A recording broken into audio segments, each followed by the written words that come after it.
બરાબર. Page fault ક્યારે અકર થશે? તો પેજ ફોલ્ટ અકર ત્યારે થશે કે સપોઝ કે આપણી પાસે કોઈ એક પ્રોસેસ છે. ઓકે? એ પ્રોસેસને કોઈ પણ એક પેજની રિક્વાયરમેન્ટ થઈ. તો એને છે ને એક રિક્વાયર્ડ પેજ, એને કોઈ પણ એક પેજ જોઈએ છે. તો ઈ કોને પૂછશે?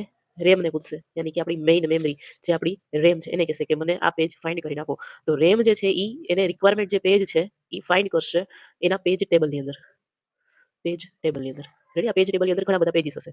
બટ પેજ ફોલ્ટ અગર ક્યારે થાય? કે જ્યારે પ્રોસેસ જે છે એને કોઈ પણ પેજની જરૂર હોય અને ઈ રેમને કહે કે મને પેજ આપો. રેમ જે છે ઈ પેજ ટેબલની અંદરથી પેજ ફાઇન્ડ કરે અને ઈ પેજ ટેબલની અંદરથી એને ઈ પેજ ન મળે તો એને કહેવાશે પેજ ફોલ્ટ.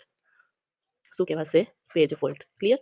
આને પેજ ફોલ્ટ કહેવાય. હવે સેકન્ડ કે પેજ ફોલ્ટ થઈ ગયો તો હવે એને ઓવરકમ કેવી રીતે કરવો? તો એને ઓવરકમ કરવા માટે આપણો હીરો આવે છે ઓએસ. કેમ કે આપણે સબ્જેક્ટ ભણીએ છીએ ઓએસ, તો બટ ઓએસ જે છે એ જ આ પ્રોબ્લેમનું સોલ્યુશન કરશે. તો ઓએસ શું કરશે કે આ આખું ચેપ્ટર ક્લોઝ થઈ ગયું, બરાબર? આ એક સેકન્ડ ચેપ્ટર છે.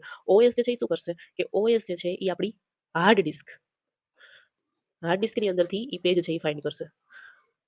ઓકે? હાર્ડ ડિસ્કની અંદરથી ઈ પેજ ફાઇન્ડ કરશે અને હાર્ડ ડિસ્કની અંદર ઈ પેજ મળી જ જશે, બરાબર? કેમ કે પ્રોસેસને લગતા બધા જેટલા પેજીસ છે એ હાર્ડ ડિસ્કની અંદર સ્ટોર હોય અને રિક્વાયરમેન્ટ જેટલા પેજ છે એ મેઇન મેમરીની અંદર સ્ટોર હોય. હાર્ડ ડિસ્કની અંદરથી એને પેજ મળી જશે. તો પછી ઓએસ શું કરશે? ઈ પેજ જે મળી ગયું હોય ને ઈ પેજ જે છે એને મેઇન મેમરીના પેજ ટેબલની અંદર નાખી દેશે. ટૂંકમાં ઈ પેજ જે છે એને ક્યાં બ્રીજ કરશે? પેજ ટેબલ ક્યાં મેઇન મેમરીની અંદર એને મોકલી દેશે. ઓકે? તો આ એને પેજ અપડેટ કર્યું. શું કર્યું? Page update. રેડી?